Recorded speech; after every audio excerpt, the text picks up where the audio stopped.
Soleta soy yo así, si voleas tus allá, para que les ora, si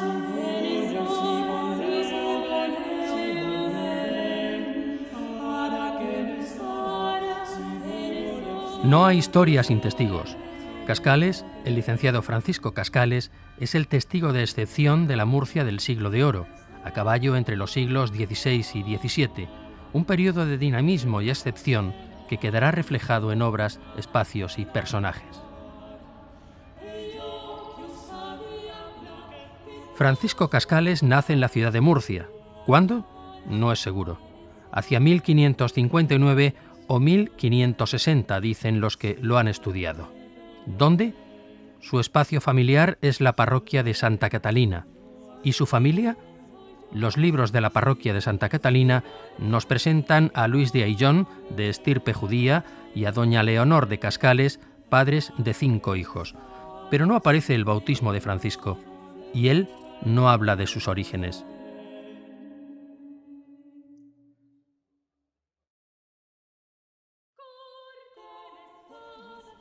Puede que sentara plaza de soldado en los Países Bajos, que viajara por Italia, que en esos años creciera su admiración por los humanistas, pero no hay documentos que lo prueben. Este hombre de origen oscuro y juventud incierta es, en su ancianidad, una personalidad plenamente integrada en la sociedad murciana, en sus códigos, en sus élites. Es un informante del Consejo de Órdenes. Podría no haber sido así. Contra todo pronóstico, Cascales crecerá al compás de su tiempo. Y ese crecimiento se reflejará en la huella documental que podemos seguir ahora sí con seguridad.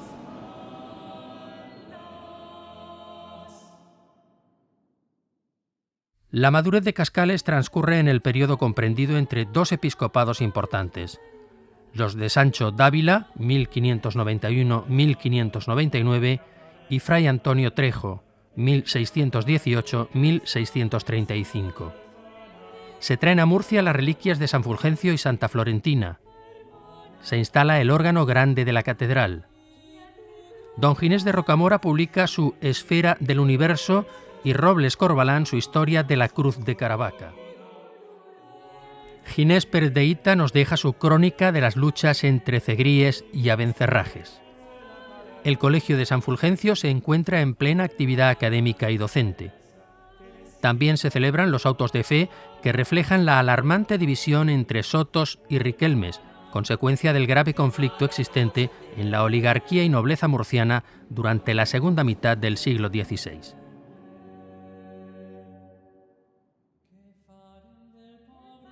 La ciudad es como un libro y el paso de las páginas es el del tiempo que acumula, conservado o destruido, el espacio y su contenido para ofrecer una determinada forma y estructura en función de intereses diversos y del predominio y o hegemonía de un determinado sistema sociopolítico que prioriza unas actuaciones concretas que se plasman no solo en el tejido social, sino también en su reflejo vivo y realista constituido por sus calles, plazas, edificios y casas. Una ciudad es un universo mucho más complejo que su tamaño, su volumen de población, su red urbana, sus edificios, murallas, plazas y, por supuesto, su actividad predominante. La ciudad es un pequeño cosmos que tiene que ser visto y analizado también en términos de representación y símbolos. Uno de los discursos que Francisco Cascales incluye en su libro lo dedica a las cosas singulares de la ciudad de Murcia y habla detenidamente de la arquitectura. Pensamos que a partir de sus escritos podíamos hacer un itinerario que evocase la Murcia que vio Cascales, lo que él dice, y recreásemos y se quedara de alguna forma en el imaginario popular para siempre. De manera que en ese itinerario tiene unos puntos neurálgicos que están vinculados a la vida de Cascales. Por ejemplo, el Seminario de San Fulgencio, por ejemplo, este lugar donde nos encontramos, que es donde realizó su cátedra de latinidad a principios del siglo XVII, y el monasterio de las Claras, donde entraron 2 de sus hijas y llegaron a ser abadesas, el convento de Santo Domingo, donde él disponía por vía testamentaria que deseaba enterrarse, y así otra serie de lugares. De manera que planteamos un itinerario que empezase en la plaza de Santa Catalina, lugar donde acontecieron los autos de fe que están vinculados a su familia, y que concluyese en el Museo de la Ciudad, donde se efectúa la gran exposición centrada en esta figura. Pero entre todos los edificios que destaca, sin lugar a dudas, la catedral es lo más singular. Él habla de las naves, habla del antiguo retablo de imaginería, destaca algo tan importante como las rejas que todavía permanecen, y la portada, por ejemplo, no era la que nos encontramos ahora del 18, sino la portada anterior. Y la torre, pese a que estaba inacabada, solamente había 2 cuerpos, dice que era una de las más singulares de la cristiandad.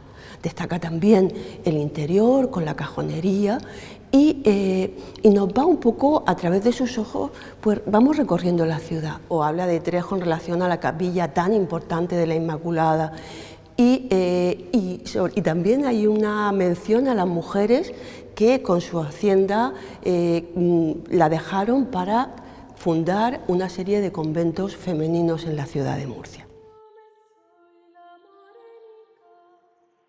Porque estando aquí, en Cartagena, ni a mí me falta Murcia, ni yo la hago en ella, por no ser de consideración mi asistencia, y puesto que lo sea a la contemplación de particulares amigos que me desean a mí y mi bien, gusto de privarme de este regalo y favor, por no vivir pobre entre ricos, mal conocido entre caballeros, olvidado entre deudos y extranjero en mi patria.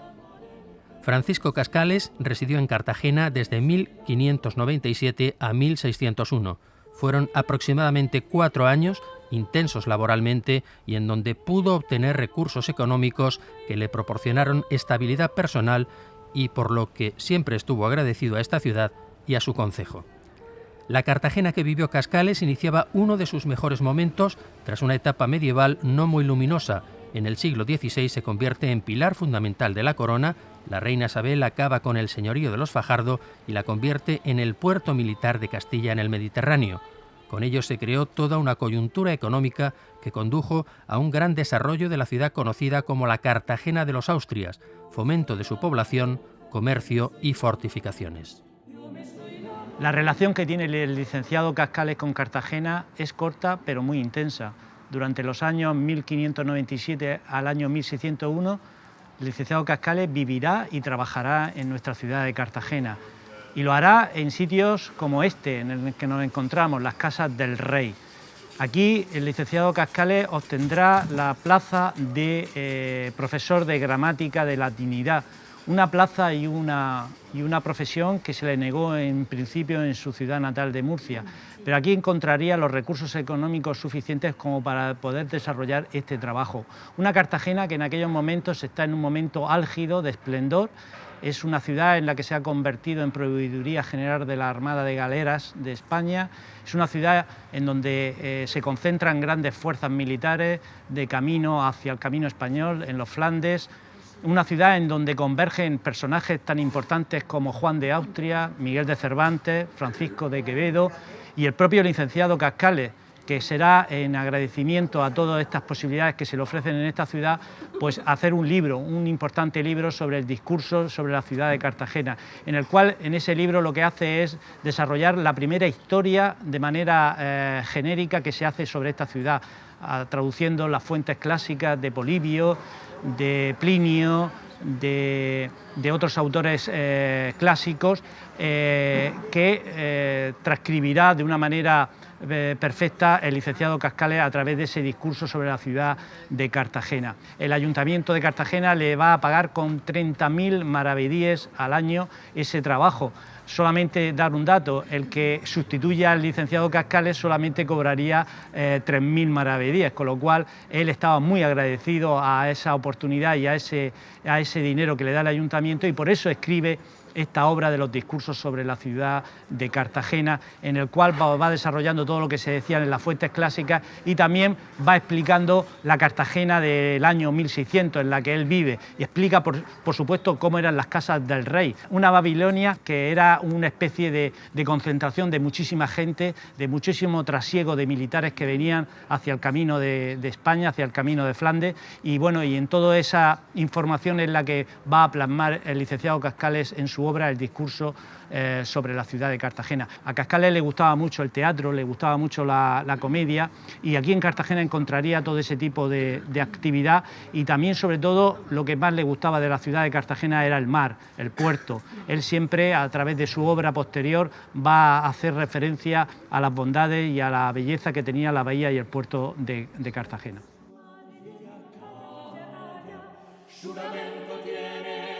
La obra de Cascales es extensa y variada y abarca diferentes campos de la erudición de la época y aproximaciones esporádicas a la poesía. La dimensión literaria del licenciado Cascales, aparte de la fama que obtuvo por sus discursos históricos de la ciudad de Murcia y su reino, se debe a sus libros relacionados con la literatura, fundamentalmente las tablas poéticas que escribe recogiendo toda la poética clasicista que se conocía en el siglo XVI con destino a sus estudiantes de retórica del Seminario de San Fulgencio. Es un libro recopilador de un gran interés, porque las teorías suyas eran las que se practicaban a lo largo del siglo XVI y fundamentaron toda la literatura del siglo XVII. Pero más interesante aún son sus cartas filológicas, que son una serie de epístolas que dirigió a diferentes personajes, en los cuales trató los más diversos asuntos.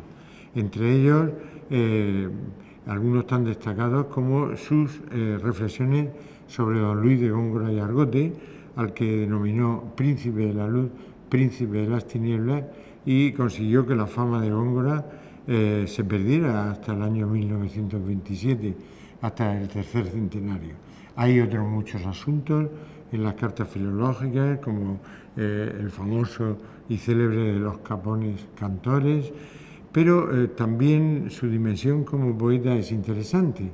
Conservamos de él epigramas latinos, algunos poemas de arte menor y una serie de sonetos, entre los cuales siempre destacamos dos: el que recogió su discípulo Salvador Jacinto Polo de Medina en las Academias del Jardín, que es un soneto muy bueno, y el que escribió Cascales para la fama póstuma de Félix López de Vega, que era su gran amigo de Madrid, que también es un poema muy intenso y de una gran categoría.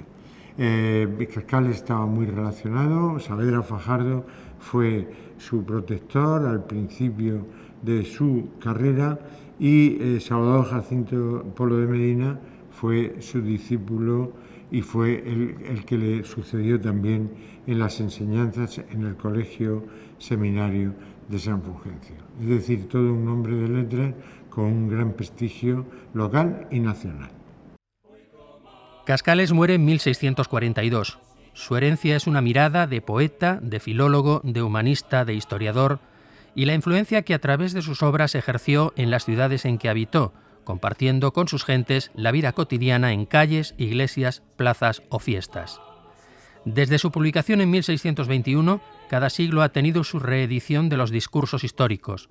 La actual reedición de los discursos, junto con la exposición celebrada en el Museo de la Ciudad de Murcia, es una punta de lanza a favor de la Murcia que el licenciado Cascales conoció y describió, una visión integral de los paisajes urbanos, de sus regadíos y secanos, de su mar, elementos que explican nuestro devenir y nos definen como sociedad.